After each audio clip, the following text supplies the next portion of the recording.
Muy buenas tardes a todas y a todos. Vamos a continuar con la siguiente sesión de este curso, de estas clases de aprendizaje de Python para Dummies. Les agradezco a todos su puntualidad, su asistencia y vamos a dar inicio a nuestra sesión de clase. ¿Listo? Según lo que recordamos de la sesión pasada, o haciendo un resumen de varias de las sesiones pasadas, recordemos que esta es la sesión número 8. En las sesiones pasadas hemos trabajado varios aspectos que los quisiera recordar como pues de forma rápida. Inicialmente estuvimos trabajando o contemplamos en unas estructuras condicionales, ¿cierto? La estructura condicional, pues, por excelencia que se conoce en el manejo de cualquier lenguaje, es el ciclo if. Recordemos que el ciclo if tiene esta sintaxis, ¿cierto? Si se cumple una condición, entonces se ejecuta un bloque verdadero, una o varias instrucciones que se ejecutan cuando el resultado es verdadero en la expresión condicional, ¿cierto? Cuando resulta verdadero. Y tenemos un bloque opcional, que es el bloque else. Recordemos que también tenemos el bloque else if. En el caso de Python es el if. Otra condición. Entonces viene y aquí se ejecutan el otro bloque verdadero para la segunda. Otro bloque verdadero para la segunda condición.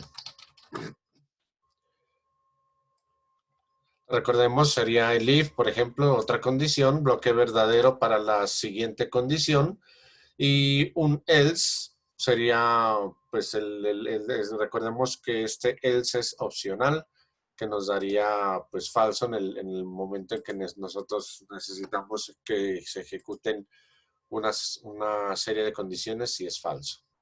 Y recordemos que este else, de todas maneras, también Python, pues ya particularmente y a diferencia de otras aplicaciones o de otros lenguajes de programación, también la incluye dentro de los otros ciclos repetitivos, ¿cierto?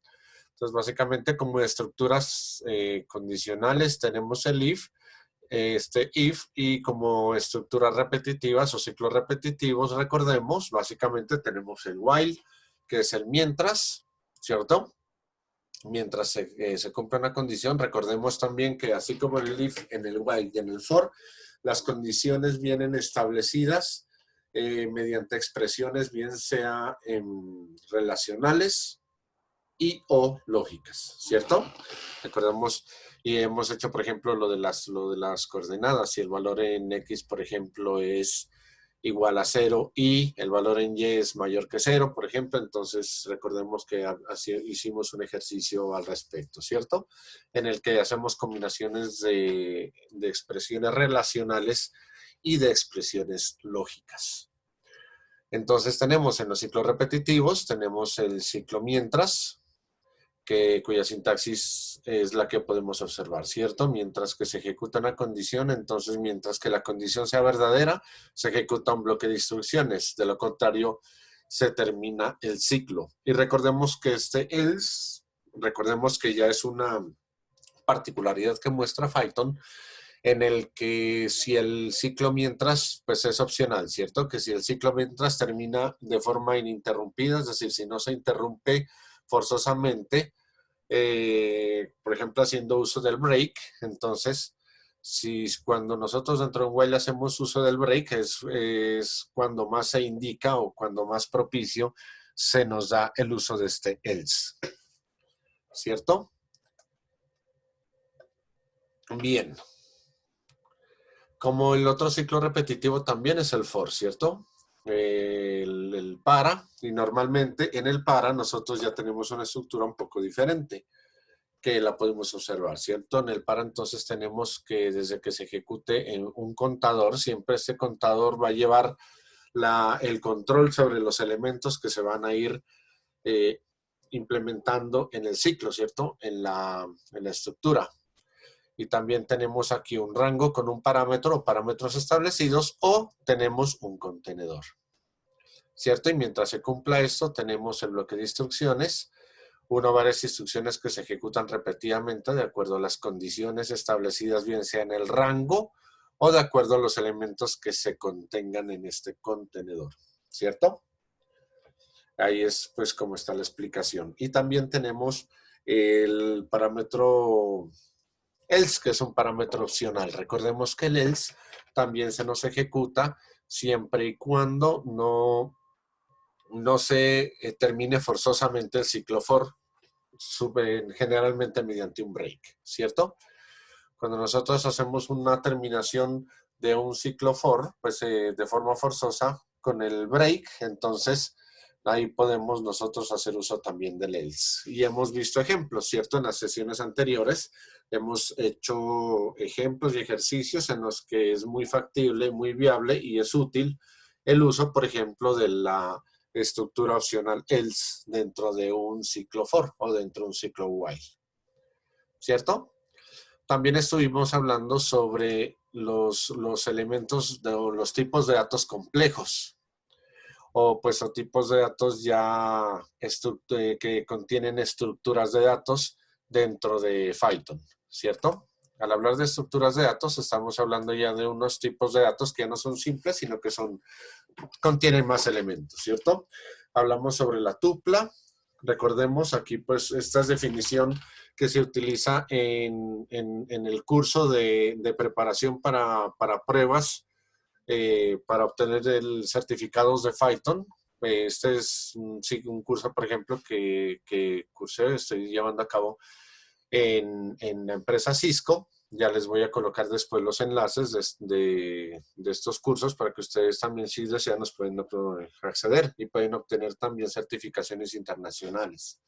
Entonces, hay definiciones utilizadas aquí en el curso que también están, pues, aparecen en los contenidos de los cursos de la plataforma Cisco, de la empresa Cisco.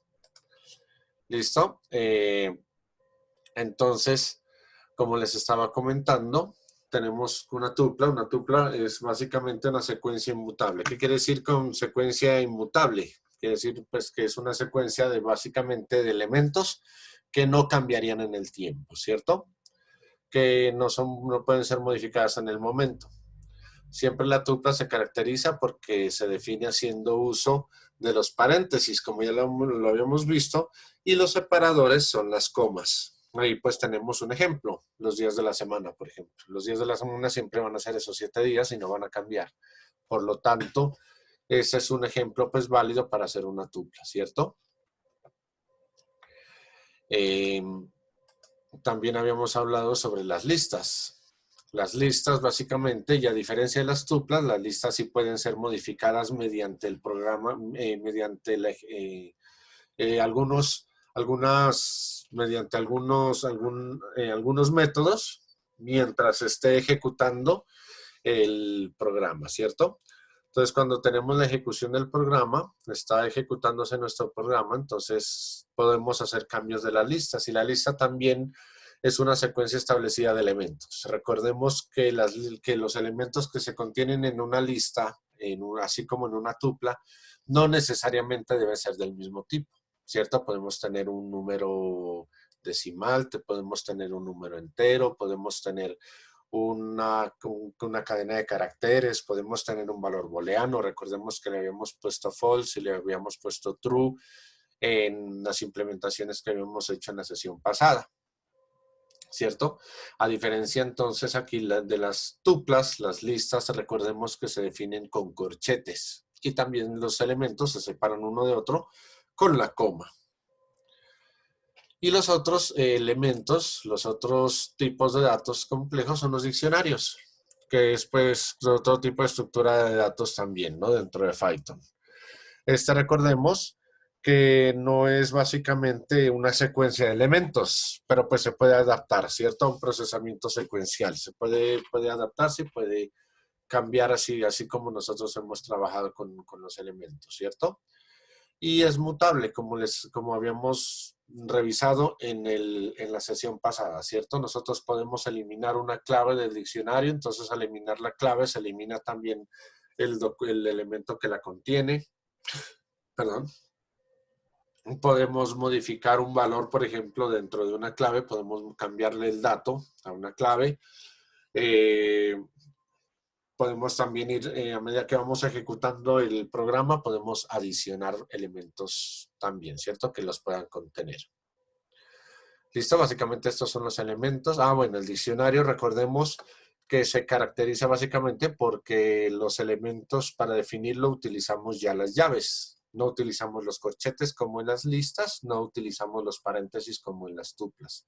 Aquí utilizamos son las llaves y los elementos que contiene se escriben separados por comas. Además, podemos notar que para definir una clave y después definirle su elemento, el elemento que lo separa son los dos puntos, ¿cierto? Los dos puntos. Aquí tenemos, por ejemplo, clave 1 y las claves siempre deben estar encerradas entre comillas, bien sea comilla sencilla o comilla doble, ¿cierto?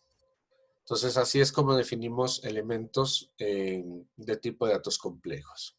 Y bien, tal como habíamos acordado en la sesión pasada, para poder hacer claridad sobre estos elementos y para poder interiorizar mucho más el uso de este tipo de elementos, así como de las estructuras condicionales y la estructura, pues, de las estructuras repetitivas y la estructura condicional, entonces vamos a realizar ejercicios. La idea es que establezcamos ejercicios. Muy bien, para hacer los ejercicios entonces vamos a hacer esta serie de ejercicios y los vamos a ir estableciendo. Vamos a elaborar entonces el primer ejercicio. Dice establecer una tupla para definir los días de la semana. Mostrarlos mediante el uso de ciclos. ¿Listo? Entonces, si gustan elaborarlo ustedes mismos, pues les voy a dar un momento para que los puedan realizar en su implementación y seguidamente estaré con ustedes para poder elaborarlos.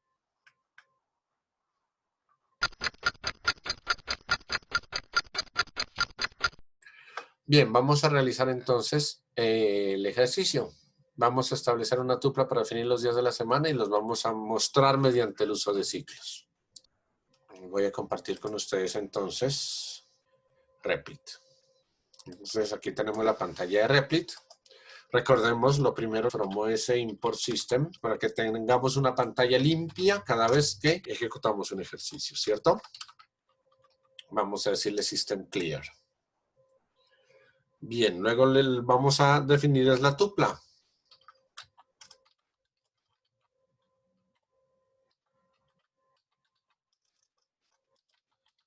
Pongámosle tupla día-semana, ¿cierto? Vamos a organizarla, a crearla como tupla día-semana. Recordemos que a esta tupla le vamos a dar simplemente los días de la semana. Lunes, martes, miércoles, jueves, viernes, sábado,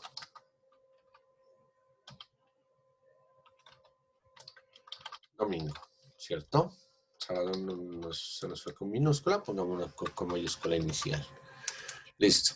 Entonces recordemos, Python, de todas maneras, si nosotros lo definimos así en la tupla y nosotros le decimos a Python de todas maneras que nos lo imprima, tupla día semana, si le decimos simplemente que nos imprima tupla día semana, él nos imprime los elementos de forma horizontal, ¿cierto? Él nos imprime lunes, martes, miércoles, mire que nos coloca los elementos de forma horizontal. Pero entonces, en el ejercicio, ¿qué es lo que se nos solicita? En el ejercicio se nos solicita que lo mostremos mediante el uso de ciclos, ¿cierto? Podemos hacerlo mediante el ciclo while, por ejemplo. Podemos decirle mientras while. Mire que podemos decirle esto. Podemos hacer esto. Mientras que ella, en la tupla día-semana, ¿qué quiere decir? Mientras haya elementos, ahí, cuando ya no tiene elementos, él se me va a terminar el while. Esta es otra forma de hacer uso de este ciclo while. Ese uso de pronto nos había faltado por por revisar, ¿cierto?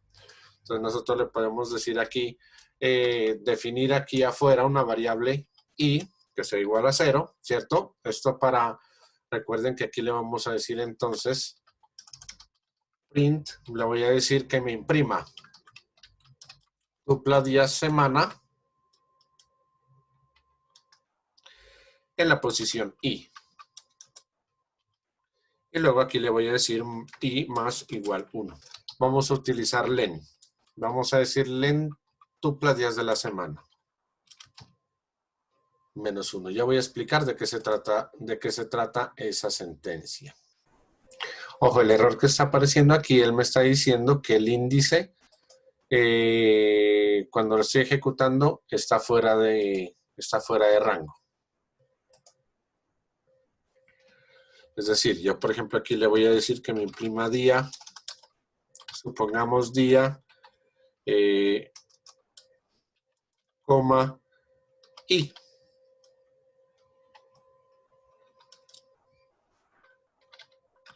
Una flechita.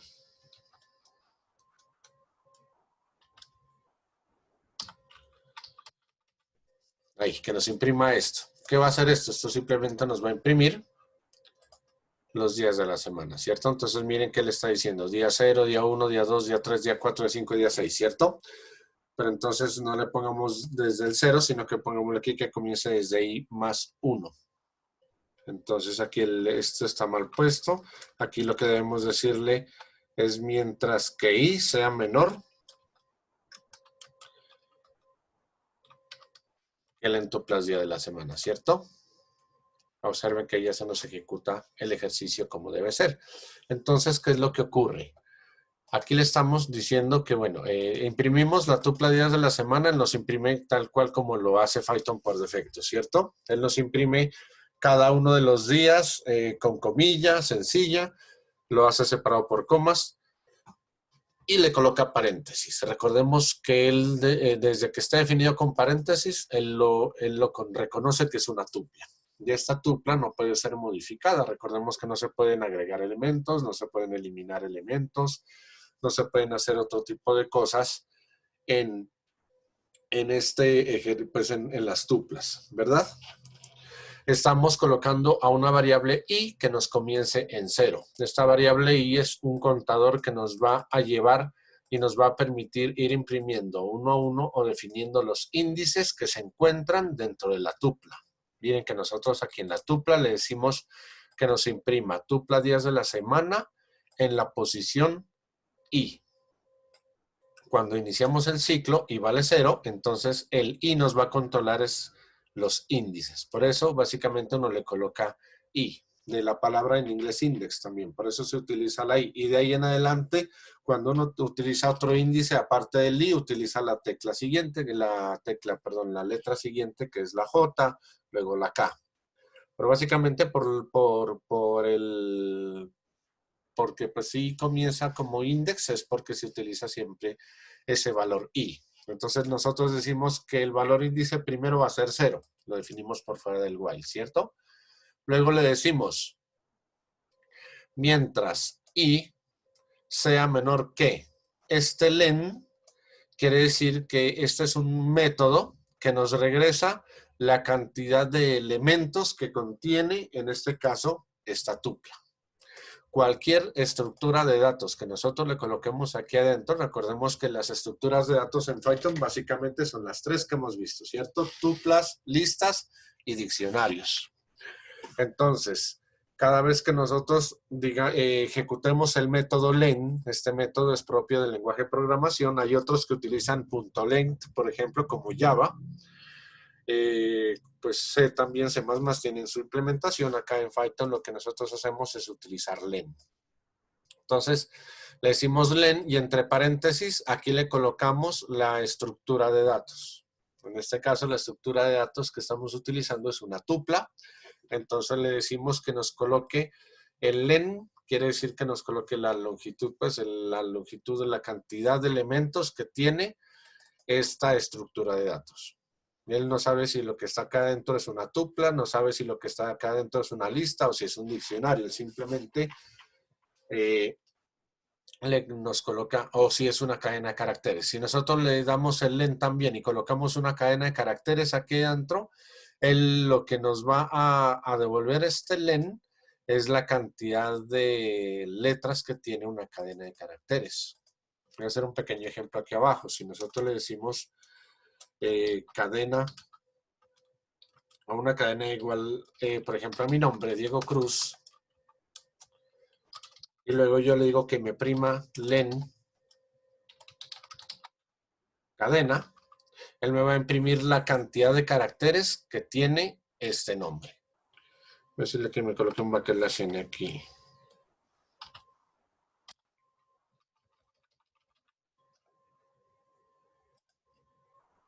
Mire que aquí me dice 10, ¿cierto? Mire que me está mostrando el 10. Él hizo pues un salto de carro, igual pues me colocó un espacio. Pero entonces aquí lo que le está diciendo es que me coloque la longitud de esa cadena. Y él me dice 10. ¿Qué quiere decir ese 10? Aquí hay 1, 2, 3, 4, 5, 6, 7, 8, 9, 10 caracteres, ¿cierto? Que esta cadena tiene 10 caracteres. En el caso de las cadenas de caracteres, él me dice cuántos caracteres hay dentro de esa cadena. En lugar de colocar cadena, por ejemplo, yo le pude haber colocado el nombre también aquí adentro, ¿cierto? Len Diego Cruz. Entonces ahí me tenía que imprimir la cantidad de caracteres que se encuentran dentro de el nombre que está, o lo que tenemos entre las comillas, ¿cierto? En este caso es 10. Él también lo está imprimiendo ahí, ¿cierto? Entonces, era para que miremos cómo funciona el len. Entonces, esta palabra reservada, len, recordemos, él nos coloca, nos define la cantidad de elementos que tiene este contenedor. En el caso que sea una estructura de datos como una tupla, una lista o un diccionario, ¿cierto?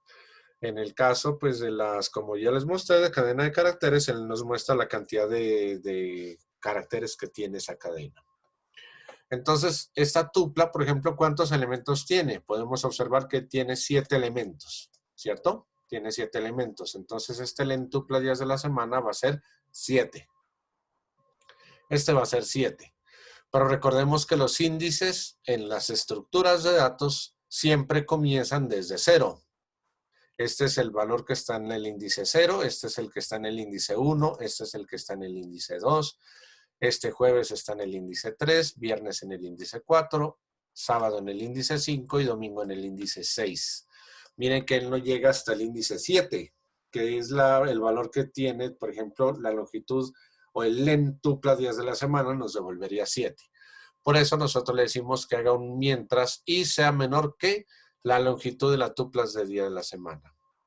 Y por ese caso, y por eso es que, bueno, lo vamos a ver más adelante, por eso es que for funciona de esa manera. Cuando nosotros definimos algo como el len tupla día de la semana dentro de un for, él sabe automáticamente que él debe llegar a un valor antes, no tomar este mismo valor, el 7, por ejemplo, en ese caso. Básicamente es por esa razón que el for funciona de esa manera en el rango. Perdón, no se asume el último día, no se asume el último, pues no se asume todos los valores, sino que se asume un valor inmediatamente anterior. Entonces le decimos que nos imprima día, por ejemplo, i más 1, hacemos una flechita y de ahí le decimos tupla de la semana, tupla días de la semana en la posición i. Recordemos que comienza en 0, entonces aquí día 0 más 1 sería día 1, tupla de la semana, días de la semana en la posición 0, sería el valor i, que está aquí, ¿cierto? Entonces, sería lunes, aquí está martes, miércoles, jueves, viernes, sábado, domingo. De esa manera, lo está imprimiendo, ¿cierto? Haciendo uso del while. Nos imprime, pues, estos valores. Ahora, ya hicimos parte del ejercicio, lo imprimimos con while. Ahora vamos a hacerlo también, pero con el ciclo for. Mire que el for i, entonces sería el contador. Aquí podríamos colocar el rango. Podemos hacerlo por rango, ¿cierto? Vamos a hacerlo de las maneras como se lo haría, como se lo puede hacer En Python. En Python nosotros le podemos decir for i in range, por ejemplo, lo mismo. Len, tupla, día, semana, dos puntos. Y aquí le decimos este print. ¿Cierto? Aquí vamos a colocar, por ejemplo, en comentarios estas líneas de acá y vamos a comprobar el funcionamiento. Entonces aquí lo ejecutamos y podemos observar que miren, ya la impresión que se hace es lo mismo, ¿cierto? Día 1, día 2, lunes, martes, miércoles, jueves, estamos haciendo la misma implementación. Sin embargo, como podemos ver, el for, en este caso, está cumpliendo el mismo uso que el while. Sin embargo, el for nos está ahorrando, nos está convirtiendo, mejor dicho, 3 líneas de código en una sola. Miren que este i igual a 0 no se lo estamos colocando allá. Este while también pues se nos está ahorrando. Y este i más igual 1 también se nos ahorra en ese for. Cuando nosotros le decimos for i in range, él sabe automáticamente que va a crear una variable llamada i. Esa variable llamada i va a ser un contador y lo inicia en 0. Y que cada vez que lo ejecutemos, como en el range, dentro del range le colocamos un solo parámetro. Recuerden que el range puede tener más de un parámetro. Como nosotros le hemos colocado un solo parámetro, entonces en este solo parámetro él lo asume como el tope, hasta donde debe llegar el ciclo. Recuerden que es diferente decir el tope a decir el límite superior. Porque recordemos que no necesariamente puede ser límite superior, sino también el límite inferior, ¿cierto? Pues es hasta donde llega el ejercicio. Sin embargo, aquí, recuerden, estamos diciendo simplemente el tope hasta donde llega. Es len tupla días de la semana, pero él no toma el valor de la longitud que es 7. Él comienza desde 0. Si nosotros vemos aquí, él le comienza a sumar 0 más 1, él hace i más 1, ¿cierto? Entonces, al hacer print día i más 1, él comienza en 0 más 1 sería 1. El martes sería 2, miércoles sería 3, jueves sería 4, viernes sería 5, sábado sería 6, domingo sería 7. Él llega hasta el valor 6, 6 más 1, 7. Cuando i vale 7, el for ya no se nos ejecuta. Se nos termina, ¿cierto? Se sale del ciclo. Ya no se nos está ejecutando. Entonces, miren que hacerlo con el for nos ahorra. Hacer este i igual a 0. Nos ahorra escribir esta línea, pues bueno, el ciclo while igual pues lo estamos escribiendo con el for, ¿cierto? En lugar de escribir while, estamos escribiendo for. Debe escribirse al menos esa línea. Pero nos ahorra escribir i igual a 0 y nos ahorra escribir i más igual 1. ¿Cierto? No dirá, bueno, pues entonces solamente es necesario hacer uso del while en Python o en cualquier lenguaje, uso de for en Python o en cualquier lenguaje. ¿Para qué imprimir o para qué hacer uso del while? ¿Cierto? Recordemos que el while también se lo suele utilizar mucho para decirle si deseamos continuar o no. Por ejemplo, si vamos a hacer toda esta implementación y le decimos while true, entonces recordemos que todo esto lo debemos tabular, todo esto debe quedar dentro del ciclo mientras, ¿cierto? Y aquí le decimos continuar igual a input. Y aquí entre comillas preguntamos, ¿cierto? ¿Desea continuar? Pues lo voy a hacer más rápido, ¿cierto? Porque, bueno, si no, recordemos como la implementación que había hecho y nos había mostrado Carlos en la sesión pasada. Él le había dicho que pulse, pues lo había hecho un poco más entendible, ¿cierto? Que había colocado que pulse N si no desea continuar o cualquier tecla para volverse a ejecutar. Pues algo válido también. ¿Listo? Entonces aquí le decimos if continuar es exactamente igual a la N minúscula or si continuar es exactamente igual a N mayúscula. Entonces, ¿qué hacíamos? ¿Se acuerdan? como es una sola línea la que nos ejecuta ese if, se la puedo colocar ahí al lado, ¿cierto? Recordemos, si no, se la debería colocar aquí al lado, tabulada. Como es solamente esa línea la que nos ejecuta, se la voy a poner ahí al lado. Break. Entonces él nos ejecutaría todo el ejercicio. Y miren entonces que yo le ejecuto, y él me dice, ¿desea continuar sí o no? Yo le digo, sí, deseo continuar, él vuelve y repite otra vez toda la misma implementación hasta que le diga que no, ¿cierto?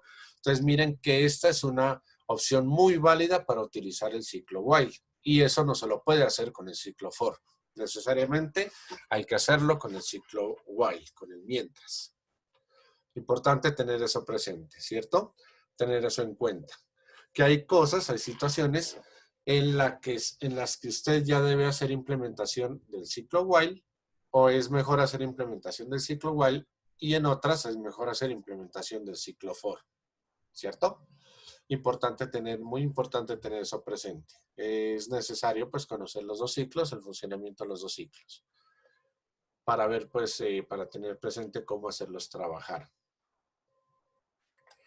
Listo, entonces, vamos a seguir este tipo de implementaciones en las que haya que acumular o guardar valores, los vamos a hacer con el for, ya no las vamos a hacer con el while, ¿cierto? Sin embargo, sí quería hacerla para que tengamos presente cómo el for, en estos casos, nos ahorra estas líneas de código, ¿cierto? Nos ahorra esta línea, y todo la resume en una sola línea. Mientras nosotros aquí hacemos esta implementación la hacemos en 4 líneas de código, miren que aquí solamente la estamos haciendo en 2. Solo en 2, ¿cierto? Y de hecho, como es este print la única línea que tiene el for, de hecho se la puedo colocar ahí al lado. Y puede quedar así. Voy a ocultar esta línea de acá para que nos muestre que está en una sola línea de código.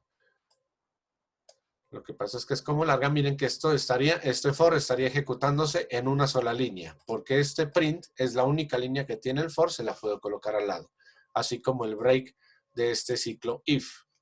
Miren que si lo ejecuto, él funciona y nos muestra el ejercicio, ¿cierto? Le voy a decir que sí, continúe y hasta que le diga que no. Entonces él se sale. Ah, bueno, faltó decirle, por ejemplo, el gracias para saber que nos hemos salido, ¿cierto? O pongámosle por aquí, ha finalizado o finalizó la ejecución del programa.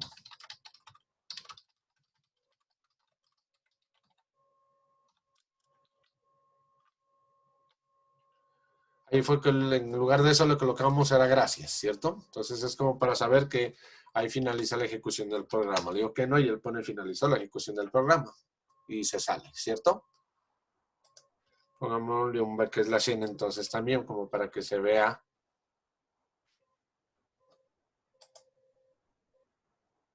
Pongámosle que no para que salga por acá abajo, ¿cierto? Mire, finaliza la ejecución del programa. ¿Lista la implementación de todo hasta ahí? Bueno. Entonces, miren, este for in range len tuplas día de la semana, ¿cierto? Puedo decirle también con 2 parámetros, que comience en 0 y que vaya hasta len tuplas días de la semana. Eso no sería necesario, ¿cierto? De todas maneras, bueno, el print lo voy a poner debajo. Miren que eso no se podía hacer con el while, porque el while tiene 2 líneas de código. Tiene el print y tiene el i más igual 1. Si lo colocamos aquí al lado, él nos generaría un error. Voy a colocar esto aquí entre comillas. Y voy a llevar esta implementación de acá.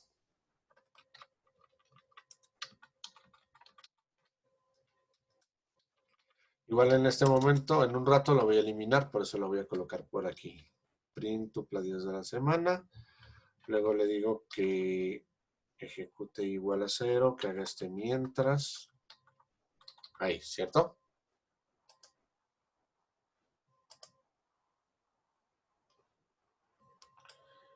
El i está mal indexado. Ah, es que me está tomando esos comentarios. Debo sacar este for de aquí.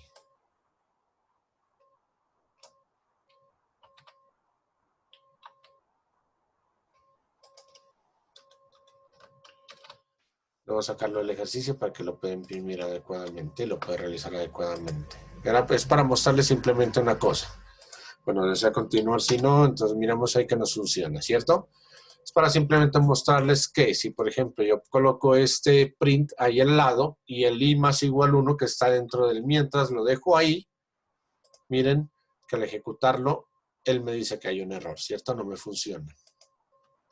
Era para mostrar eso. Simplemente funciona el colocar cosas como este break aquí al lado siempre y cuando sea la única línea de código que se va a ejecutar dentro del ciclo o dentro de la estructura.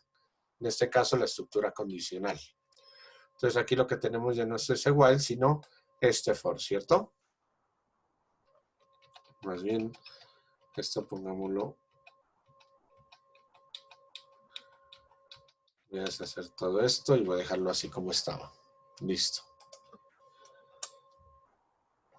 Eso, entonces aquí, desde cero, por ejemplo, si le decimos 0 y lentuplas día de la semana, si colocamos estos dos parámetros, volviendo al caso del for, si ya no utilizamos solamente lentuplas día de la semana, sino que comenzamos, por ejemplo, en 0, hacemos exactamente lo mismo, ¿cierto? Hacemos lo mismo. Pero entonces, si nosotros cambiamos ese 0 por 2, por ejemplo, o por 1, entonces el valor i ya va a iniciar en 1, ¿cierto? Ya no nos va a colocar el lunes. Si nosotros lo ejecutamos, observen que él ya no nos coloca el lunes, él comienza en el día 2, que es martes. ¿Por qué? Porque el i está empezando ya no en 0, sino que aquí le estamos diciendo que el valor inicial que tiene i va a ser 1 y va a llegar hasta un valor inmediatamente anterior a tuplas día de la semana, sumándole a i en 1, mientras que se vaya ejecutando en el ciclo. Entonces, si lo iniciamos en 1, miren que él dice día y 1 más 1 sería 2, y él coloca aquí tuplas días de la semana en la posición 1, que sería martes. Martes es el que está en la posición 1. Si lo vemos acá arriba, aquí está lunes posición 0, martes posición 1. Entonces, él comienza en la posición 1. De igual manera, si yo le digo que no comienza en 1, sino en 2, y lo ejecuto, entonces él comienza desde el día 3, miércoles, ¿cierto? Porque esta es la posición 0, 1, 2. Y aquí está sumándole 2 más 1, 3. Entonces él dice, tu players de la semana 3 es miércoles. Y se sigue ejecutando hasta que llegue al valor 6, que es un valor inmediatamente anterior a la tupla, al valor que tiene, a la cantidad de elementos que tiene la tupla días de la semana. Tupla día de la semana tiene 7 elementos, entonces él llega hasta el 6. Entonces él llega hasta el 6. ¿Listo? Le vamos a decir que no deseamos continuar para finalizar la ejecución del programa.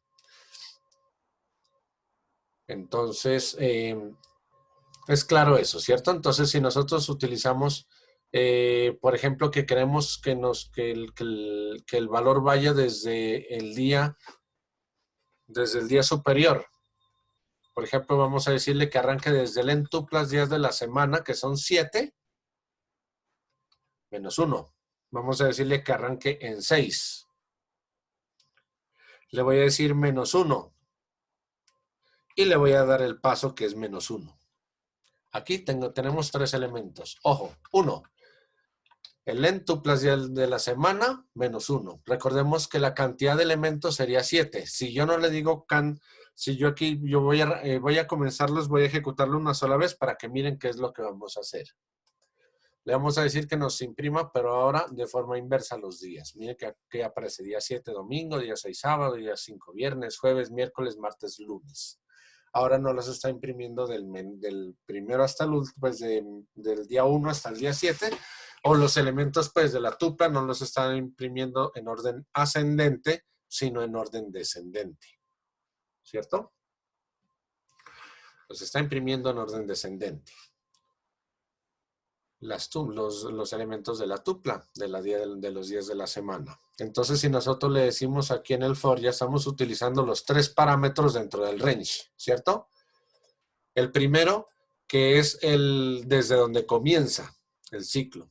¿Dónde va a iniciar? ¿Dónde va a arrancar? Nosotros le decimos que se inicie en el valor que tiene la longitud de las tuplas días de la semana, es decir, la cantidad de elementos que tiene tuplas días de la semana menos 1. ¿Por qué menos 1? Porque el índice máximo, si vamos a arrancar desde el último, este último índice no es 7, este último índice es 6, ¿cierto? Este es el 0, este es el 1, este es el 2, este es el 3, este es el 4, este es el 5, este es el 6. Entonces el índice 6.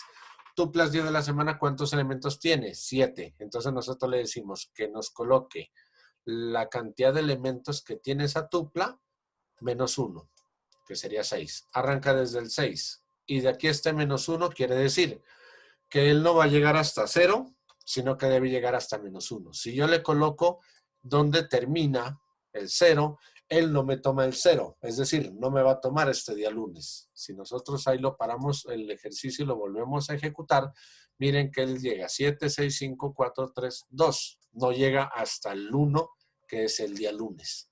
No está tomando el día lunes. Entonces, en este caso, si no toma el lunes, es porque le estamos diciendo que llegue hasta el 0, pero el 0 no, este límite no se toma en cuenta. Entonces tengo que decirle que llegue hasta menos 1. ¿Por qué menos 1? Porque estoy iniciando desde el 6 y en el paso, que es el último valor, en el paso le estoy diciendo que en lugar de i aumentarse de 1 en 1, se reduzca de 1 en 1, ¿cierto? Se disminuya de 1 en 1. Que cada vez que se ejecute, se reste 1. Comienza en 6, que es la longitud de tu plazo de la semana, pues la cantidad de elementos menos 1 es 6.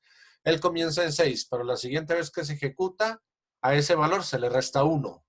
Sería 5. A ese valor se le resta 1, 4. ¿Hasta qué valor? Hasta que él tiene el valor 0. Cuando el valor ya es menos 1, entonces el for se deja de ejecutar, ¿cierto? Tiene que al ejecutarlo ahí, entonces él nos toma el día, hasta el día 1, que es el día lunes.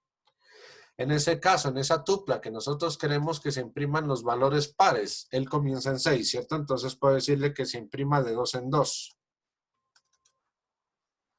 Que en lugar de restarse en 1 el 6, el primero es 6, después el que se le resta en 2. Entonces, si lo ejecutamos, él muestra, ¿cierto? Los valores en este caso serían pues impares, ¿cierto? Porque el día 7 sería i 6 más 1, sería 7, ¿cierto? Entonces, en el índice, él mostraría el índice 6, que es el día domingo, el índice 4, que es el día viernes, el índice 2, que es el día miércoles, y el índice 0, que sería el lunes. ¿Cierto? Le voy a decir que si desea continuar, le voy a decir que no. Entonces, si lo dejamos menos 1, él nos muestra en esa longitud de la tuplas día de la semana, entonces él nos muestra la ejecución y nos muestra que se ejecuta con todos los días, ¿cierto? Y la otra opción es simplemente, en lugar de decirle range y utilizar los parámetros, simplemente nosotros le vamos a decir for i in tuplas día de la semana. Pero entonces, en este caso, i ya no asume un valor en una cuenta, ya no asume un valor 0, sino que él y va a asumir ya cada uno de los elementos que se contienen dentro de tupla. Cuando yo ya no le digo rango, sino que yo le digo al for in contenedor, si yo ya le digo contenedor, entonces la variable i ya no nos asume un valor numérico. Él lo que nos asume es un elemento dentro de esta tupla.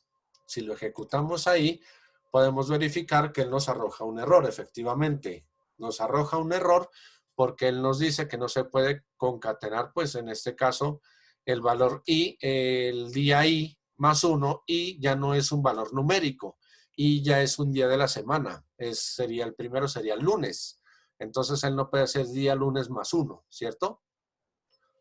Entonces él dice que solamente puede concatenar cadenas de caracteres, no puede concatenar enteros, ¿cierto? Por este más ya no nos está funcionando aquí como suma, sino como elemento que va a concatenar, ¿cierto? Entonces, si yo le digo for in tuplas día de la semana, básicamente voy a quitar esto por mostrarlo solamente.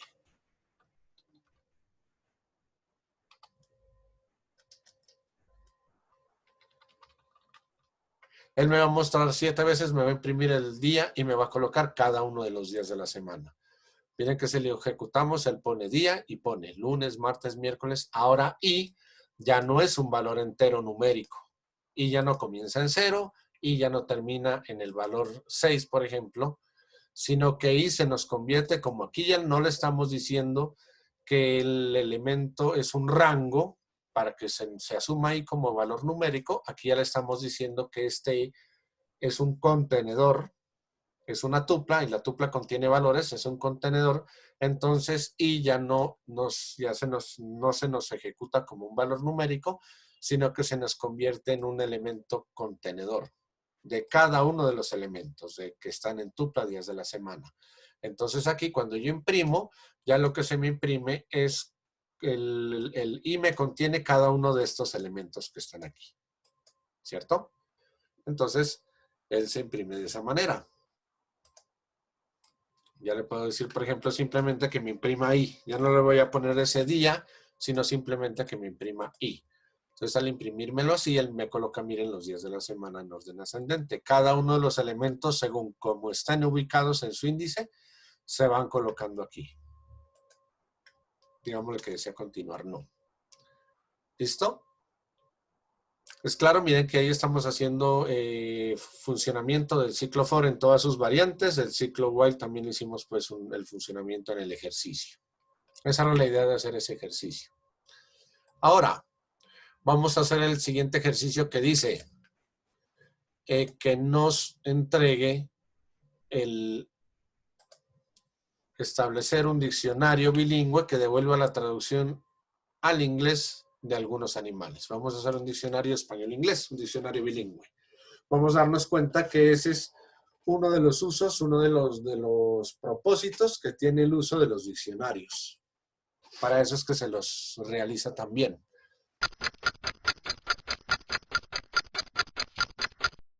Entonces vamos a hacer el ejercicio. ¿Listo? Bien, ahora lo que vamos a definir no es una tupla, sino un diccionario, ¿cierto? Voy a borrar esto. Voy a dejar ese while para el while true. Lo vamos a dejar. Vamos a quitar esto de aquí. Y ahora lo que vamos a colocar es diccionario. Voy a crear una variable llamada, una variable no, perdón, es un diccionario. Un tipo de dato compuesto, una estructura de datos tipo diccionario, que lo llame diccionario animales, ¿cierto? Recordemos que ese se define con llaves. Y en llaves nosotros colocamos primero el nombre de la clave. Por ejemplo, voy a decirle si está en español, voy a decirle perro. Entonces, ¿el que me va a entregar? Él me va a entregar el valor en inglés. Podemos definirlo todo con comillas dobles o todo con comillas sencillas. Recordemos, aquí no hay excepciones. Gato. Entonces le vamos a decir a gato que va a devolvernos cat. Aquí sería ave. Aquí sería bird.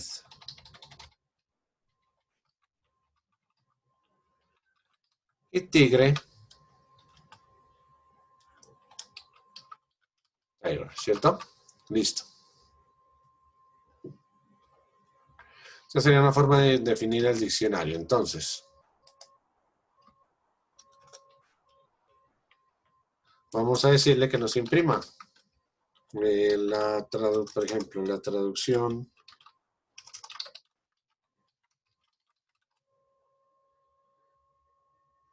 de, supongamos aquí más bien, coloquémosle una variable, queremos una variable llamada animal y vamos a solicitar por teclado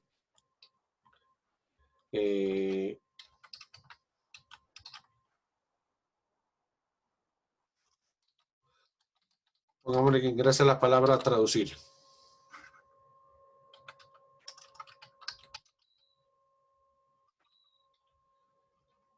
Ingrese la palabra traducir, ¿cierto?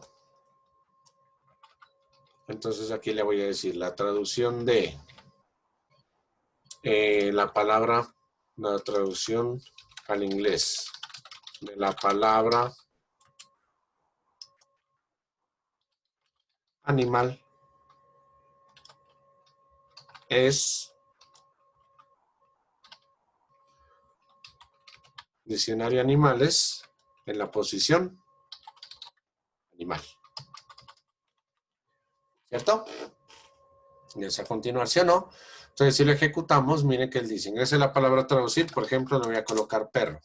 Entonces me dice la traducción de la traducción al inglés de la palabra perro es dog. Entonces miren que básicamente ese es el funcionamiento del diccionario. Miren que nosotros le definimos elementos entre las llaves, colocamos primero la clave. Recuerden, ahí en la presentación les había puesto en las diapositivas, como lo acabamos de ver en el resumen, aparece primero la clave, 2 puntos, luego aparece el valor que vamos a hacer que se nos devuelva o se nos muestre. Aquí está el valor de la clave, aquí está el valor que se nos devuelve. Si nosotros decimos deseamos continuar, sí, entonces le vamos a decir la palabra traducir gato, que nos va a mostrar que la traducción en inglés de la palabra gato es cat, ¿cierto? Desea continuar, sí, entonces que la palabra es ave y él nos va a mostrar que la palabra, en la traducción al inglés de la palabra ave es bird, ¿cierto? Si está uno que no es, por ejemplo, elefante, que no está, nos va a generar el error, ¿cierto? El error es porque esta palabra elefante no está dentro del diccionario de datos, ¿cierto? Importante después, más adelante, igual poder controlar este tipo de errores, porque este error se nos da en el caso en que no esté en el diccionario. Es importante tenerlo presente y poderlo validar. La palabra traducir, entonces, por ejemplo, el otro que es tigre, ahí nos aparece, ¿no? La traducción al inglés de la palabra tigre es tiger. Listo, hacia continuar, tiger, entonces le decimos que no, entonces ya nos saca el programa. Listo, entonces vemos un funcionamiento útil de los diccionarios. Para eso son los diccionarios también, para colocar una clave y entregar el valor. Y miren que nosotros le estamos diciendo, creamos una variable animal que va a contener la palabra que nosotros ingresemos por teclado. Ingresamos tiger, por ejemplo. Entonces animal toma el valor tiger y él nos va a imprimir. La traducción al inglés de la palabra tiger es diccionario animales con la clave que esté en esta variable, que en este caso es tiger. El diccionario animales que contiene la palabra tiger nos devuelve este valor de aquí que es tiger, ¿cierto? Pues miren que así es como funciona el diccionario. ¿Claro todo hasta ahí? ¿Alguna duda? ¿Alguna pregunta? Bien, entonces ahora vamos a realizar el ejercicio número 3. ¿Listo? Este ejercicio dice que nos entregue por pantalla los valores en letras de los números en unidades.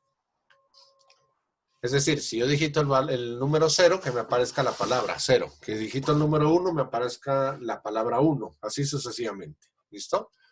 Voy a darles un ratico para que ustedes lo puedan realizar y enseguida volveremos a elaborarlo.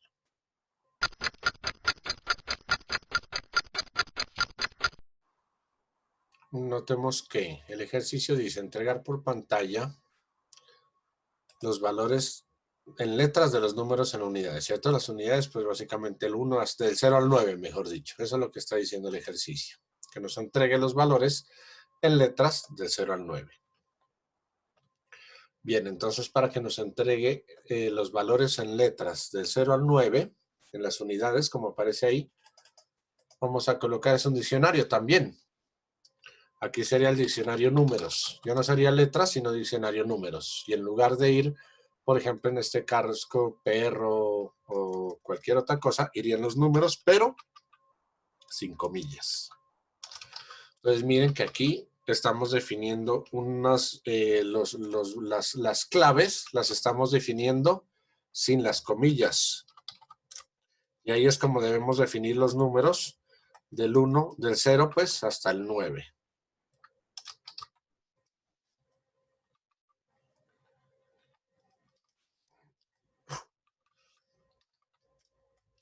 Entonces sería 0, 1, 2, 3, luego vendría el 4. Lo que hacemos es definir simplemente un diccionario, ¿cierto? El valor 5 sería entre comillas 5. El valor 6, entre comillas 6.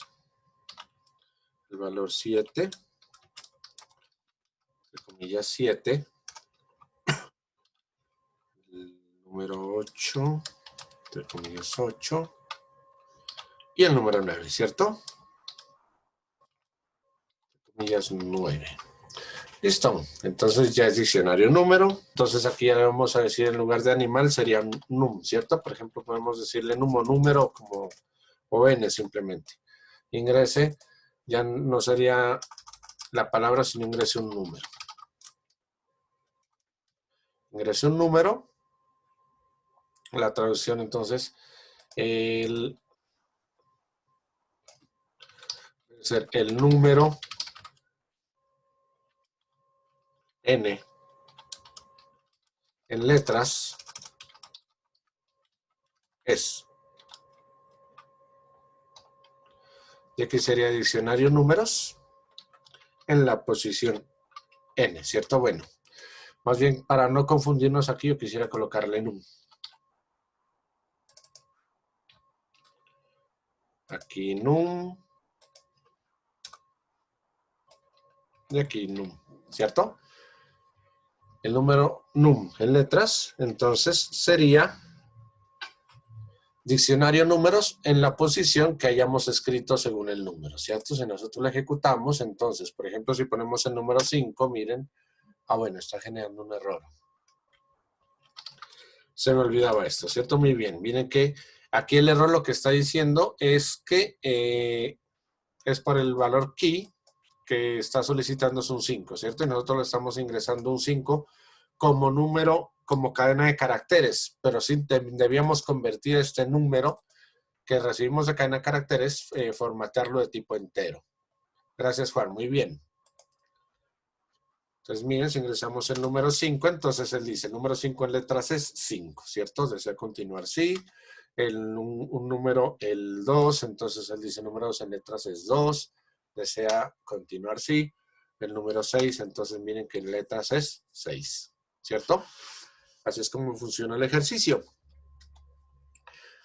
Miren que esto es básicamente también la forma como uno puede definir un diccionario para poder pasar, por ejemplo, valores numéricos a letras, ¿cierto? Podemos hacer una implementación en este sentido. Ya pues la idea es que, por ejemplo, hagamos una implementación similar en funciones, haciendo uso de funciones, que ya básicamente sería la penúltima clase. La penúltima o la última. La siguiente es la penúltima. Ya pues básicamente si alcanzamos pues en las dos siguientes clases hacer la implementación de lo que es una función y también trabajarlo en el ejercicio. ¿Listo? Muy bien, Carlos. Usted puso una condición, ¿cierto? Pues dice que si usted coloca un número mayor ahí, inclusive debería ser un número menor que 0. Si usted pone un número menor que 0 o mayor que 9, que ponga que si el número es menor que 0 o menor o mayor que 9, que coloque esa condición, ¿cierto? Que muestre que solicite el número nuevamente. ¿Cierto? Básicamente, pues ese era el ejercicio para hacer uso del diccionario. Miren que hicimos un diccionario bilingüe, hicimos un diccionario en que nosotros estamos interpretando en valor de letras un número, que es son formas como se hace uso de los diccionarios. Ahí estamos haciendo este tipo de implementaciones, ¿cierto? Vamos a hacer el siguiente ejercicio. El siguiente ejercicio nos dice que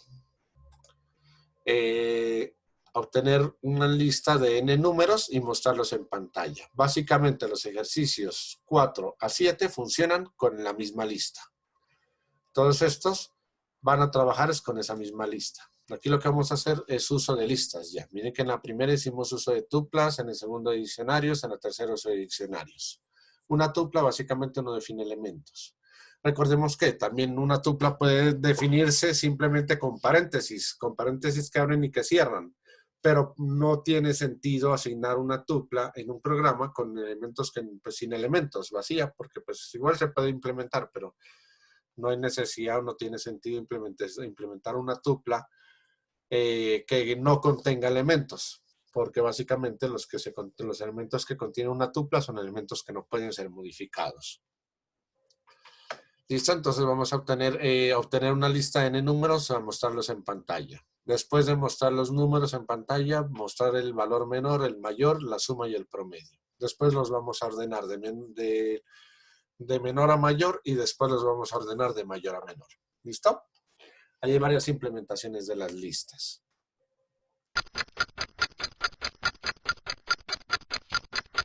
Bien, vamos a hacer el ejercicio entonces. Listo, vamos a quitar esto de aquí. Y vamos a hacer la implementación. Entonces le vamos a decir, vamos a decirle solamente que nos ingrese la cantidad de números, ¿cierto? Nums, pongámosle, va a ser igual a int input.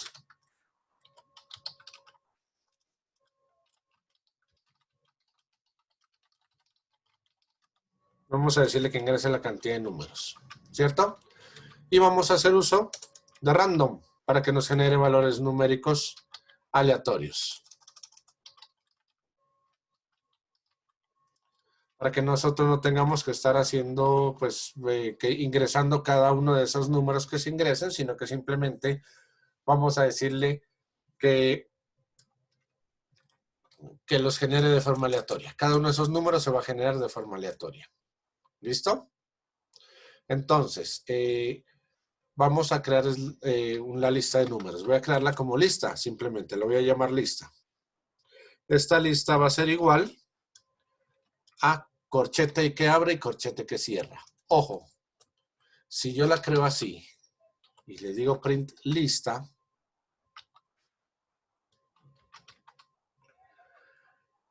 Python me permite hacer eso. Python me permite crear una lista y no asignarle números. De todas maneras, miren que yo lo ejecuto, dice ingrese la cantidad de números, aquí cualquier valor que ingrese, pues no me va a funcionar. Él simplemente les estoy mostrando que puedo imprimir una lista que no contenga valores, ¿cierto? Python llega y me imprime corchetes que abren, corchetes que cierran, y como no hay valores dentro de la lista, entonces no me los ingresa. Ah, bueno, antes de colocar random, quisiera mostrarles, resolver una duda que me hizo uno de ustedes en la sesión pasada. No recuerdo si fue Juan o fue Kevin, no recuerdo quién fue, o si fue Carlos, desde hacer una implementación o de que si se puede colocar un elemento en cualquier parte de la lista. Y pues le había dicho que pues había el método, pero que no lo tenía presente, no lo recordaba. Yo también ya averigüé bien eso y es con insert, ¿cierto? La implementación que se hace es con el insert. Voy a poner esto entre comentarios y vamos a hacer la implementación simplemente. Voy a colocar este nums en comentarios también porque no lo vamos a utilizar por ahora.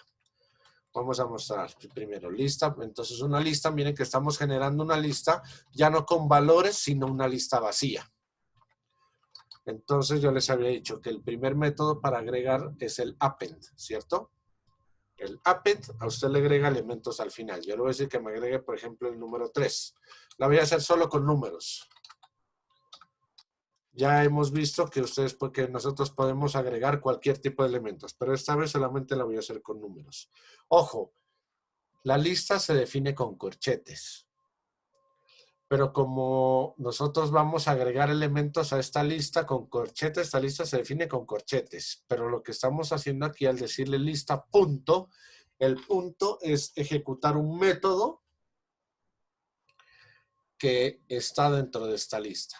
Esto obedece básicamente a la programación orientada a objetos. Nosotros estamos creando un elemento de tipo lista que se define con corchetes. Como sabemos que es un elemento ya que se define con corchetes, Python asume que eso es una lista.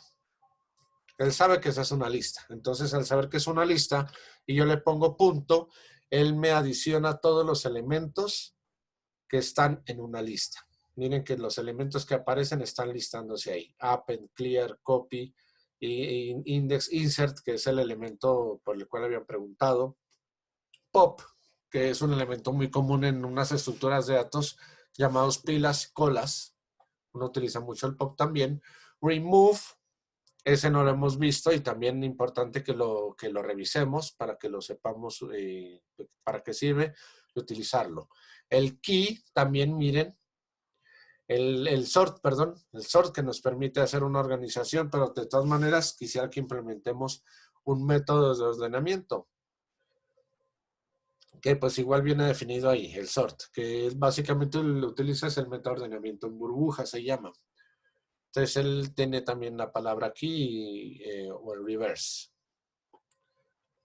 Y vienen varios otros métodos más, ¿cierto? Miren que él tiene ya propios estos métodos que vienen con doble guión bajo, son métodos que son propios para ejecutarse dentro de la definición del objeto.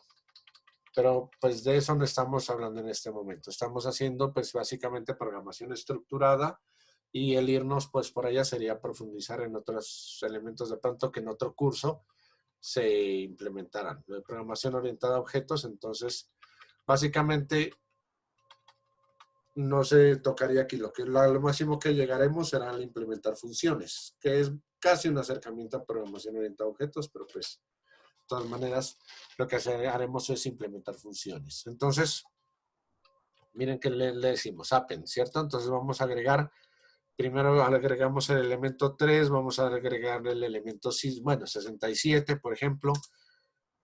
Vamos a agregar otro elemento, un elemento del 4, por ejemplo. Y si le decimos print lista, entonces él lo que nos hace es imprimir esta lista, ¿cierto? Con el elemento 3, 67, con el 4. Miren que aquí este while true también nos puede servir para seguir implementándole más elementos a esa misma lista. Simplemente nosotros le podemos decir, bueno, lista, print lista. Bueno, la lista la podríamos definir por fuera. Si nosotros esta lista la definimos por fuera de este while,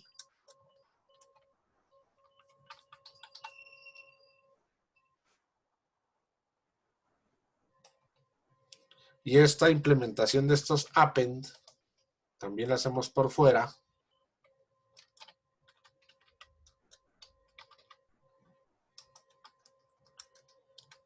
miren, pues tendríamos una lista con esos 3 elementos. Luego le podríamos decir, por ejemplo, aquí, otro número m, un num, por ejemplo, que sea igual a int input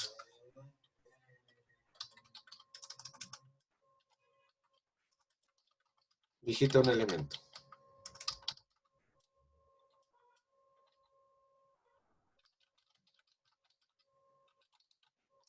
Digite un elemento para ingresar a la lista. O un elemento no, digite un valor, perdón. Digite un valor, coloquémoslo aquí más bien.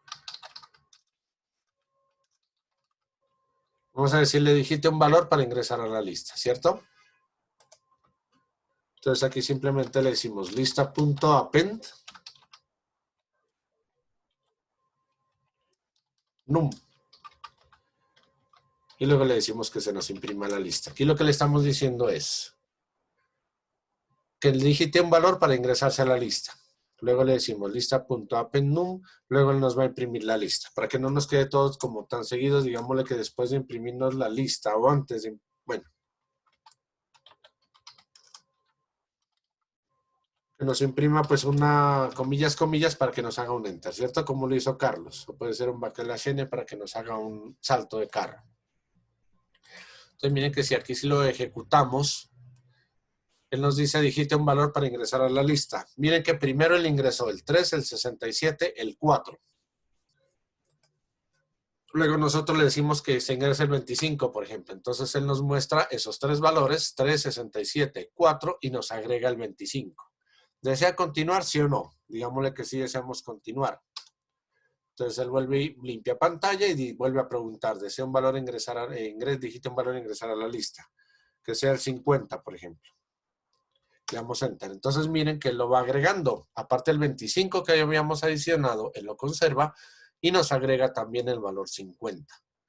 ¿Desea continuar, sí o no? Digámosle que deseamos continuar, que vamos a agregar el valor 7, por ejemplo. Entonces miren que él nos va agregando cada vez más valores a la misma lista, ¿cierto? Esta es una forma, el append es una manera de adicionarle elementos a una lista. Sin embargo, tengamos presente una cosa. Estas estructuras de datos, creo que ya lo habíamos trabajado y creo que lo habíamos mencionado. estas estructuras de datos funcionan en Python de forma temporal. Es decir, estas ejecuciones de estos ejercicios se almacenan en la memoria RAM. Cuando nosotros terminamos el ejercicio, continuar no, ahí nos dice finalizó la ejecución del programa, ¿cierto? Se termina de ejecutar el programa, estos valores ya no quedan almacenados en ninguna parte. Esta lista, entonces ya nos queda, por ejemplo, miren que le decimos, deseamos agregar un valor a la lista, le voy a decir 10. Entonces él, miren que vuelve y nos coloca otra vez este append 3, el append 67, append 4, y de ahí llega y nos agrega ese 10, porque ya habíamos finalizado la ejecución del ejercicio. Como la finalizamos, todo lo que se había ejecutado queda en memoria RAM y se borra. Entonces, mientras no salgamos del ejercicio, él nos va a seguir aumentando valores temporalmente en esa lista. Esa lista funciona desde que nosotros, esa estructura de datos funciona desde que nosotros iniciemos la ejecución del ejercicio hasta que finalicemos la ejecución del ejercicio. Una vez que se finalice la ejecución del ejercicio, esos valores desaparecen y no quedan guardados en ninguna parte. Ahí pregunta, ¿se puede dejar valor por defecto ya que no lo definimos? Sí, se puede dejar valores por defectos en la lista. Por ejemplo, bueno, en el num int, en lugar de decirle que sea entero aquí, sí, usted le puede decir que simplemente lo coloque como que le coloque un valor que no sea entero. Lo que pasa es que yo le puse int porque nosotros vamos a ver unos criterios de unos ordenamientos y para ver el mayor y el menor. Entonces, para eso necesitamos que los valores sean de tipo entero. ¿Listo, Sahir? Sí, sin embargo, usted puede decirle simplemente input. Si nosotros le decimos input y cerramos, voy a parar el ejercicio. Si nosotros le decimos solamente input y abrimos y cerramos y lo ejecutamos, mire que a nosotros, bueno. Me falta este paréntesis que está abriéndose aquí. Está generando un error, ¿cierto? Muy bien, si nosotros lo ejecutamos, decimos, por ejemplo, ingresa un valor a la lista, observe que él lo agrega, pero lo agrega con comillas sencillas, es decir, él lo asume porque nosotros le decimos solamente input, el sistema lo asume como cadena de caracteres. Muy bien, como dice Samuel, como string. Él lo está asumiendo como string, como cadena de caracteres. Por eso lo transformé a número entero, ¿cierto? Para poderlos operar después. Bien. Vamos a colocar entonces otra vez estos símbolos por acá dentro del while. Ya pues nosotros vimos que se pueden agregar elementos fuera de la lista, ¿cierto? Que podemos agregar de valores de tipo entero también. Lo que quería ver ahora es el insert para poder resolver la duda. Cuando nosotros ejecutamos, queremos colocar un elemento en cualquier otra parte de la lista, se lo hace con el insert. Pero el insert lo que hace es, nosotros le damos el índice del objeto que nosotros vamos a insertar un elemento antes del valor que le coloquemos, ¿cierto? Ojo, si nosotros no le colocamos ningún índice, si nosotros le decimos agregar el valor 20, por ejemplo,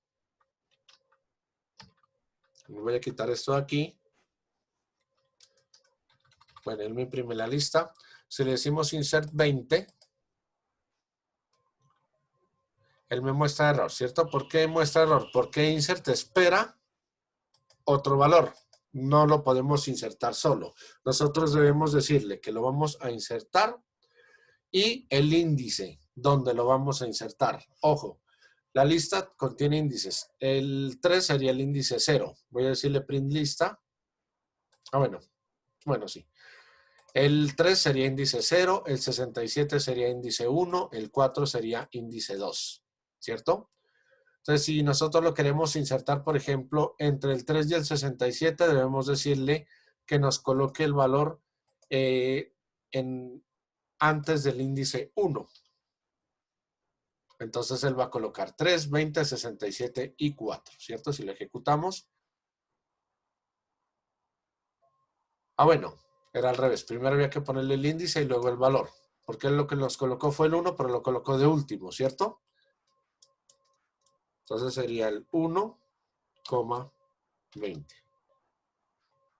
Vamos a colocar el objeto antes del índice. El índice sería en este caso el índice 1 y el valor sería el 20. Si nosotros lo ejecutamos, entonces miren que él coloca el 20 antes del 67. El 67 estaba como índice 1, entonces él llega y dice, bueno, usted va a colocar en el índice 1 el valor 20. Básicamente es colocar en el índice que corresponde el valor que estamos colocando. En el índice 1 el valor 20, entonces él lo pone el 20 en el 1 y corre el 67 y el 4 a los siguientes índices. Si queremos colocarlo de último, siempre de último, simplemente ejecutamos append. Si nosotros le queremos colocar de primero, nosotros le decimos el valor 0, por ejemplo, 0,20. Entonces, al ejecutarlo, miren que él lo pone el 20 al principio, 23, 67, 4. ¿Cierto? El insert, entonces, él nos sirve para colocar un elemento en otra parte de la lista, ¿cierto? Nos permite ejecutar esa operación de colocar un elemento en otro lado. Juan pregunta, ¿el valor que vamos a ingresar toma el índice que ingresamos? Correcto. El valor que vamos a colocar se coloca en el índice que nosotros estamos diciéndole en el insert. Y los demás elementos se corren un índice más. Si nosotros le vamos a decir que queremos colocar ese 20 en la posición 2, en la posición 2 está el valor 4, ¿cierto? Sería el último. Entonces él lo pone, el 20 lo pone en la posición 2 en lugar del 4 y el 4 lo corre al final. Si le ejecutamos podemos verlo, ¿cierto? Mire que aquí está 367, el 20, que aquí estaba el 4, entonces el 20 se colocó aquí y el 4 pasó a la posición última. ¿Listo? ¿Sí es claro?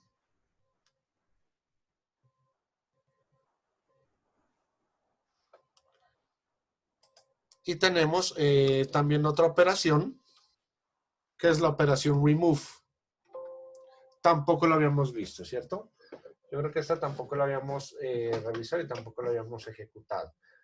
La operación remove lo que hace es eliminar un elemento que nosotros tengamos en cualquier parte de la lista. Pero hay una excepción. Le voy a decir, por ejemplo, lista.append 67 otra vez. Vamos a ver cuál es la excepción. Entonces, miren, él simplemente llega y coloca los valores, luego pone el 67 está dos veces, ¿cierto? Está aquí de segundo y está aquí de último. ¿Listo? Tenemos la operación remove. No, señor. Samuel pregunta si termina a las 7. No, termina a las 6. La clase la iniciamos a las 4. De hecho, por ahí 4:10 creo que la iniciamos.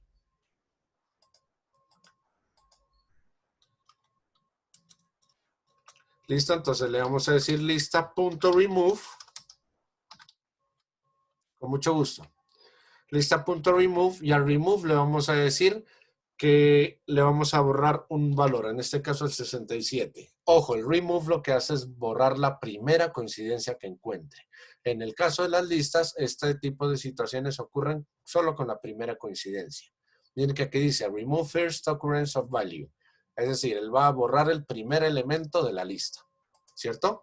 Después le podemos decir que la imprima otra vez.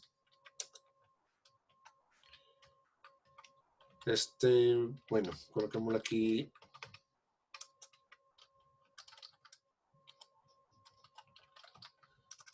Lista después de borrar un elemento específico. ¿Cierto? Lista después de borrar un elemento específico. Entonces nosotros le decimos con remove, el ojo nos elimina el último elemento, el primer elemento encontrado. Miren que aquí aparece la lista tal cual como la habíamos colocado, lista inicial, es decir, voy a salirme del ciclo, voy a salirme de acá y le voy a decir que nos muestre la lista inicial. Lista inicial, él nos va a mostrar la lista ahí de abajo, ¿cierto? Bien, ejecutémoslo. Mire que la lista inicial es 3, 67, 20, 4, 67, ¿cierto? Luego ejecutamos lista.remove, el 67, y él lo borra, pero él borra la primer coincidencia que encuentra. Lista después de borrar un elemento específico. Queda 3, 20, 4, 67, ¿cierto? El remove, entonces, perdón, recordemos, nos elimina el último valor encontrado. ¿Listo? Hay otra operación que es la operación pop. Como les había dicho, como por ejemplo en lo que se llaman pilas y listas. Tenemos la operación pop. Si nosotros ejecutamos solamente la operación pop, él lo que hace es eliminarnos el último elemento de la lista. ¿Cierto?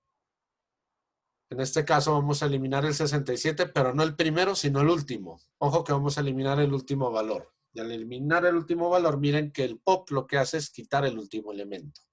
Lista después de borrar un elemento específico, en este caso es el último, nos estaría quitando el 67. Pero ojo, no es porque le hayamos dicho que vamos a eliminar el segundo 67 de la lista, sino que vamos a eliminar el último elemento. El lista.pop lo que hace es eliminar el último elemento de la lista. Después de borrar, más bien pongámoslo aquí, el último lista, después de borrar el último elemento.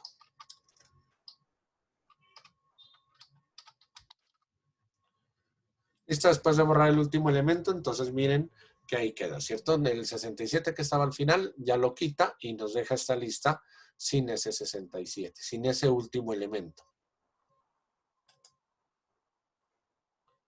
Eso, muy bien, Sahir. Si usted quiere eliminar un elemento, pero no en esa posición, por ejemplo, ya a usted ya la posición la defines en el pop. Si usted no le coloca nada, elimina el último elemento. Pero si usted coloca, por ejemplo, lista después de borrar un elemento en otra parte de la lista. Entonces usted aquí en el índice le dice cuál es el índice, en qué posición se encuentra el elemento que va a eliminar, teniendo en cuenta que comienzan con la posición 0, ¿cierto? Esta es la posición 0, esta es la 1, esta es la 2. Vamos a eliminar ese 20 que está en la posición 2. Entonces nosotros le decimos lista pop 2. Entonces si lo ejecutamos, observen que él elimina el 20, ¿cierto? 0, 1, 2. El 20 estaba en la posición 2, entonces él ya muestra la lista. 3, 67, 4, 67. Ya la muestra sin el 2, que está en la posición 2. Entonces en el pop definimos la posición del elemento que queremos eliminar. Si el elemento es el que está en la posición 3, entonces se nos va a borrar es el 4, ¿cierto? Y si lo ejecutamos, miren que simplemente ya deja el 4 fuera de la lista. 3, 67, 20, 67. El 4 que estaba en la posición 3 ya lo está quitando y ya no lo coloca en la lista. ¿Listo? Bien. Ya una vez hemos visto básicamente, bueno, faltaría colocar la cantidad de elementos, que también es algo así como el len. Puedo decirle print, por ejemplo, le voy a decir la cantidad de elementos en la lista es. Y lo concateno, por ejemplo, puede ser con el len, ¿se acuerdan? Len lista, él me va a decir cuál es la cantidad de elementos, ¿cierto?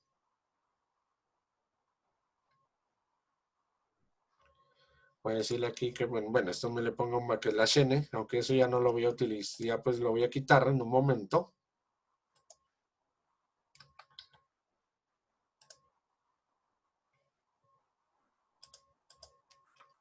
Entonces miren que la cantidad de elementos en la lista es, él nos está diciendo, ¿por qué 4? Porque hemos eliminado el 3. Esta cantidad la debemos colocar después de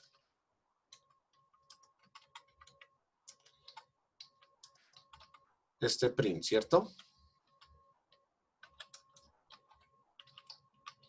La cantidad de elementos en la lista. Más bien yo aquí le voy a colocar un backslash n para que nos coloque una línea menos y nos quitemos este print de aquí. Ahí. ¿Listo? Entonces, miren, sí, la cantidad de elementos es 4, ¿cierto? Yuri, gracias. Si está mucho más claro, me alegra. Entonces, miren, aquí teníamos el 4, lo quitamos, ¿cierto? En otra parte de la lista, quitamos el 4, dejamos los elementos ahí. Luego le decimos que la cantidad de elementos en la lista es len lista, ¿cierto? Pero en este caso de las listas, también podemos decirle lista.count.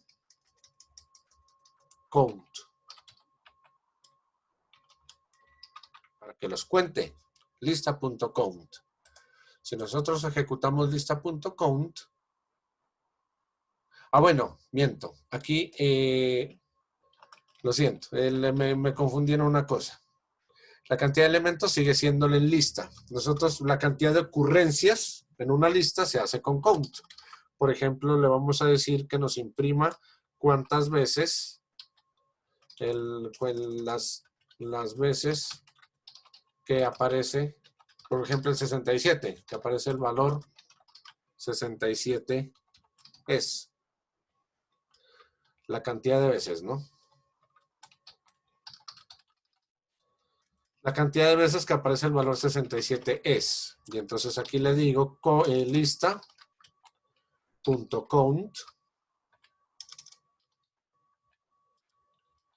Y aquí le colocamos el valor de la lista, que sería el 67. Entonces si le ejecutamos, mire que dice, la cantidad de veces que aparece el valor 67 es, él simplemente cuenta las veces que obtiene un mismo valor en la lista, ¿cierto? La cantidad de veces que aparece el valor 67 en este caso es 2. Desea continuar, si no, digámosle que no. Bien, vamos a agregar otro elemento también, vamos a decirle un punto append.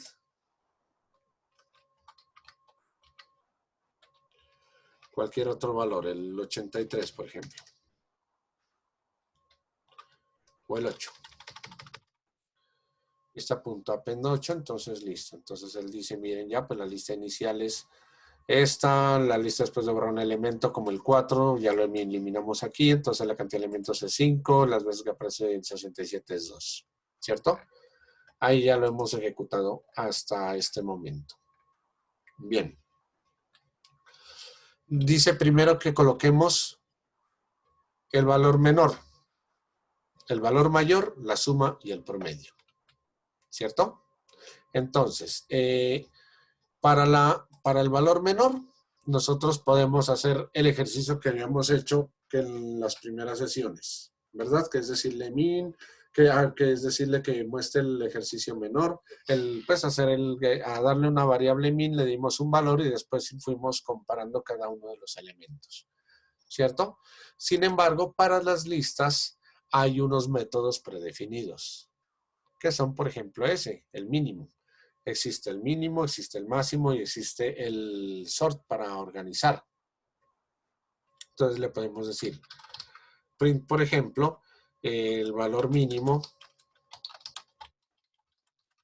de la lista es. Y aquí nosotros le decimos min, por ejemplo, y entre paréntesis le decimos lista. Entonces miren que si lo ejecutamos, él muestra que el valor mínimo de la lista es 3, ¿cierto? Aquí está, mire, 3. Ya lo coloca ahí, ¿cierto? El valor mínimo de la lista es 3. Le estamos diciendo entonces que no se ejecute esa lista, que no se ejecute el ejercicio, haciendo uso de esta función. Es una función propia de Python, que en cualquier colección de elementos que nosotros tengamos, nos va a arrojar el valor menor. En este caso, supongamos que el 3 no lo vamos a agregar ahí, sino que lo vamos a agregar. Nosotros, bueno, agregamos fue el 20, que lo vamos a agregar es el valor, no, 20 no. Digámosle por aquí, lista.append, después de este 4 coloquemos el 3.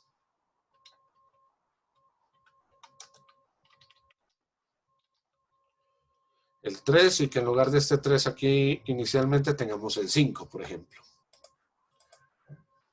Esto es para que nosotros observemos que de todas maneras el valor mínimo de la lista es 3. Él no está mostrando el valor que está de primero en el índice o el que está en el índice primero. Casualmente el 3 que teníamos era el valor menor en esa lista.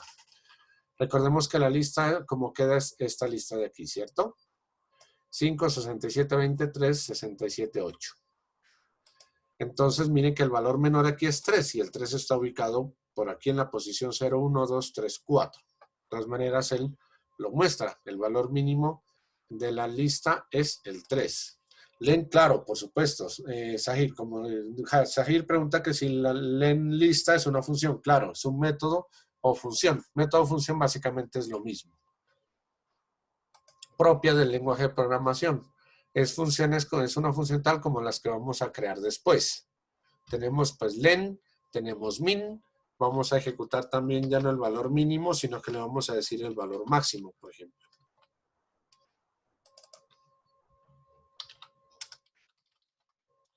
El valor máximo de la lista ya no es min, sino que es max.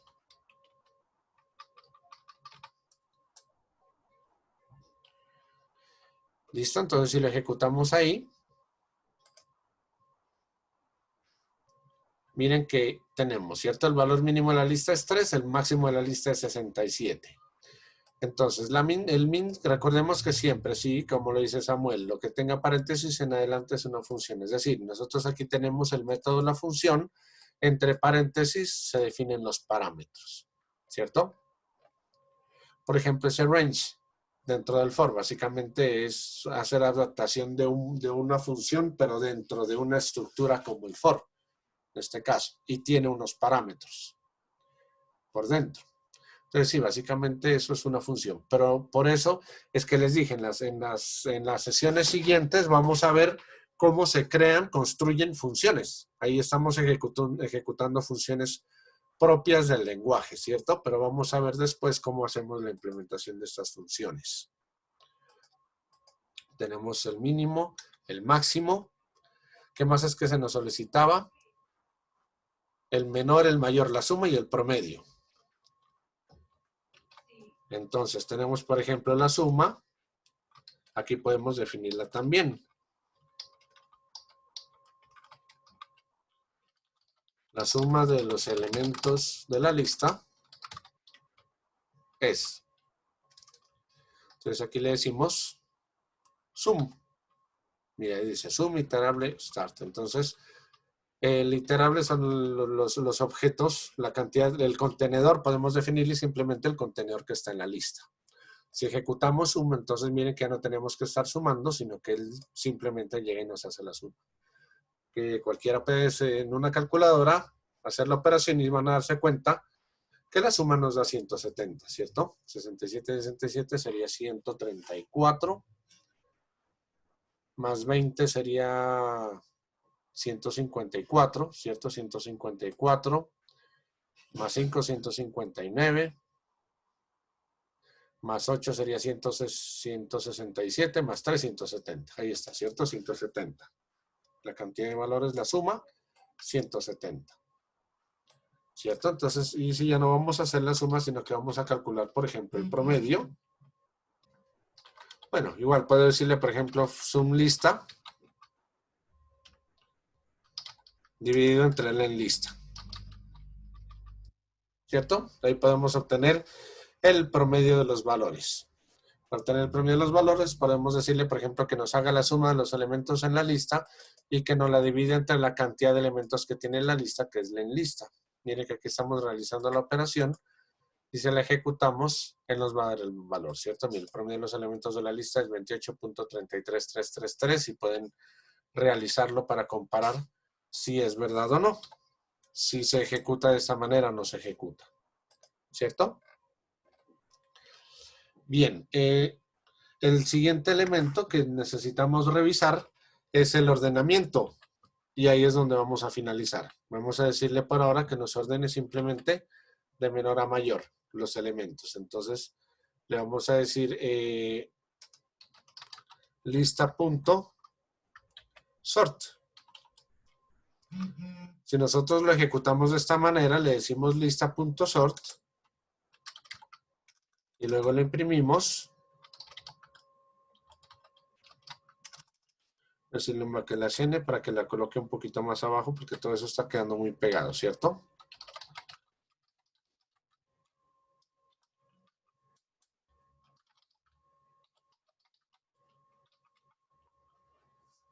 Entonces, si lo ejecutamos, observen que lo ordena de forma ascendente, ¿cierto? Este desea continuar, también lo voy a bajar un poco.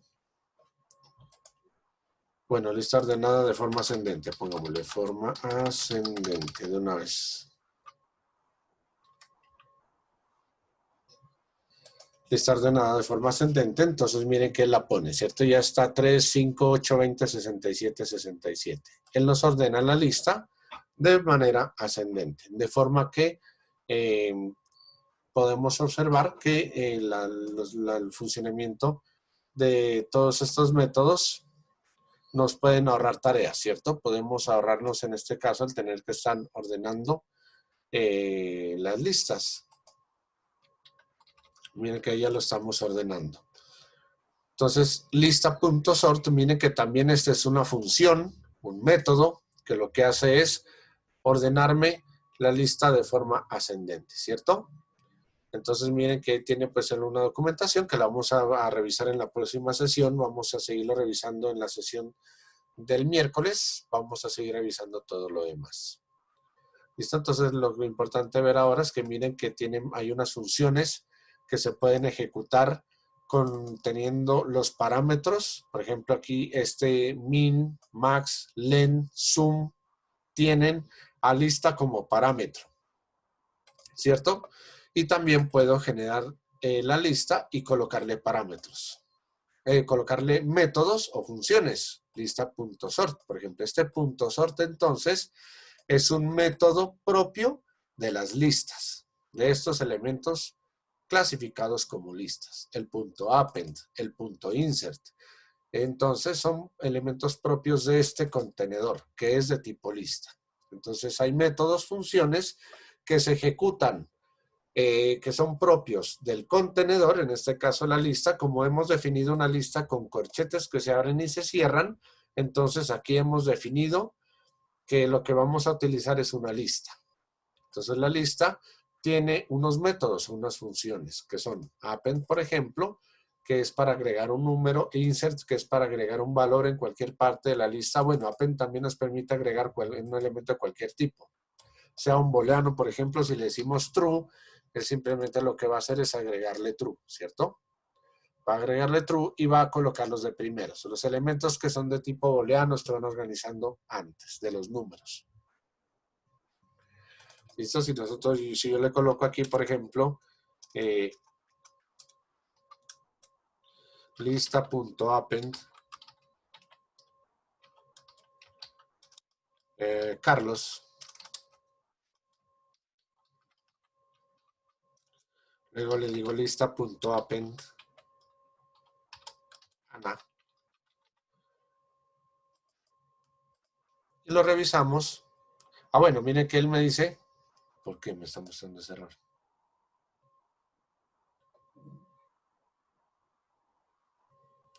Miren que él utiliza una instancia de tipo, entre una instancia de tipo cadena de caracteres y booleanas, ya no puede utilizar este operador. Este operador es un operador que se utiliza dentro de las funciones que se definen para el sort, ¿cierto?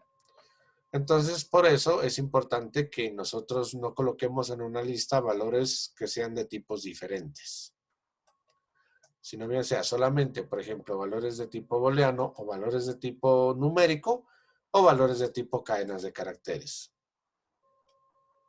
Si nosotros colocamos eso, miren que tampoco me va a ejecutar valores, no me va a hacer un ordenamiento porque tengo valores de tipo cadena de caracteres. Entonces yo debo dejar valores o de tipo numérico o de tipo cadena de caracteres solamente si deseo ordenarlas. Y el ordenamiento de una cadena de caracteres se realiza mediante el valor ASCII de la cadena. Eso lo podemos ver más adelante. Aquí teníamos era el valor 5, ¿cierto?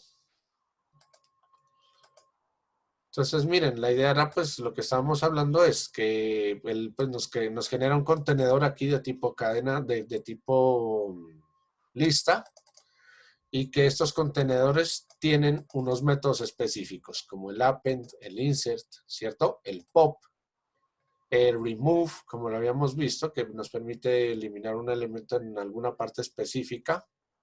Este pop también nos elimina un elemento de acuerdo al índice establecido. El sort para poderlo organizar, en este caso lo estamos organizando de forma ascendente. Y tenemos otras funciones que son propias de la implementación, en este caso de Python, son propias de Python. En este caso le estamos diciendo que nos genere el valor mínimo de una lista, de un contenedor, el máximo de un contenedor que es tipo lista. Nos genera el mínimo, el máximo, la suma y nos muestra la cantidad de elementos que tiene ese contenedor. ¿Listo? Harvey pregunta si deseamos ordenar descendentemente ese método, veámoslo en la siguiente sesión. ¿Le parece, Harvey? Importante, si quiere, usted lo puede consultar, lo pueden revisar y lo implementamos en la siguiente sesión. ¿Claro todo hasta ahí? Muy bien, les agradezco mucho su asistencia, les agradezco mucho el estar pues al pendiente del curso. Recordemos, nos quedan 2 sesiones, la 9 y la 10, que serían el miércoles y el próximo lunes. Espero que pues, les acabe de ir muy bien en estos días y nos vemos el miércoles. ¿Listo? Muchas gracias a ustedes por su asistencia y nos vemos el miércoles. Hasta luego.